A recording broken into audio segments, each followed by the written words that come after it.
Thank you buat kamu yang udah klik video ini. Mohon supportnya untuk subscribe channel ini, like, komen, dan share video ini ke teman-teman kalian.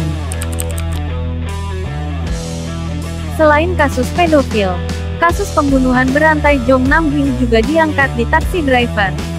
Dalam versi drama, tersangka yang bernama Nam Gyu-jun diceritakan adalah dalang pembunuhan ibu Kim Do-ki yang terjadi tahun 2017. Ternyata juga diadaptasi dari kasus pembunuhan berantai yang pernah terjadi di Korea Selatan tahun 2004 hingga 2006. Bahkan, keduanya menggunakan pakaian yang serupa. Dalam drama, Nam Gyu juga tak menunjukkan perasaan bersalah setelah menghabisi nyawa korban-korbannya. Tersangka asli dalam kasus ini bernama Jong Nam-gyu.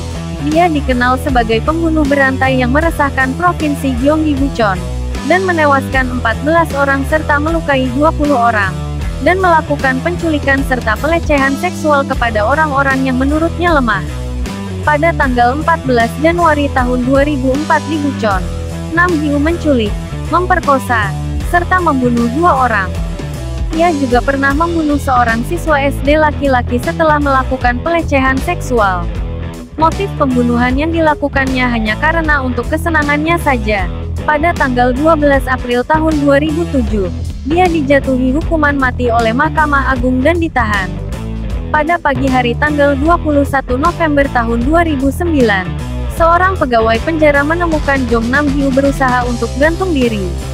Ia meninggal keesokan harinya setelah dilarikan ke rumah sakit.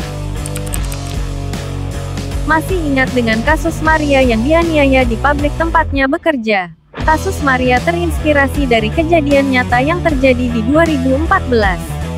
Dalam versi asli, kasus penganiayaan ini dilakukan seseorang bernama Hong kepada karyawannya Kim. Pada 2015 lalu, tepatnya di Pulau Sinui, seorang pekerja garam bernama Kim Song-baek mendapatkan penganiayaan fisik dan mental. Kim merupakan seorang tunanetra yang ditemukan dalam kondisi mengenaskan oleh kepolisian. Saat itu, ia mengenakan pakaian kotor, sendal dan kaos kaki berlubang. Hong kerap kali melakukan kekerasan kepada penyandang disabilitas, dan mengurung serta memaksa korban untuk bekerja 19 jam sehari tanpa istirahat dan tanpa dibayar selama 5 tahun. Kalau ada pekerja yang membantah, Tuan Hong tidak segan-segan memukul mereka dengan pipa besi. Kim berhasil diselamatkan setelah diam-diam mengirimkan surat kepada ibunya dan membuat Tuan Hong berakhir di polisi dengan hukuman 3 tahun 6 bulan penjara. Drama Taxi Driver juga mengangkat kejadian nyata dari penipuan via telepon yang terjadi di Korea Selatan. Dan salah satu korbannya adalah member taksi mewah yaitu Choi Kyung-ko. Ia kehilangan uangnya karena penipuan lewat telepon. Saat ia melaporkan ke polisi, ternyata ada banyak korban penipuan juga yang sedang melapor.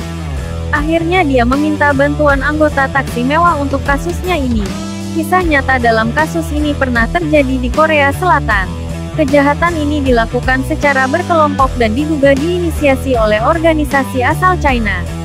Kabarnya, mereka berhasil meraup 4 miliar won dari bisnis haram tersebut. Pelaku membuat call center di sebuah apartemen di China dan mempekerjakan orang Korea untuk membuka cabang di Korea.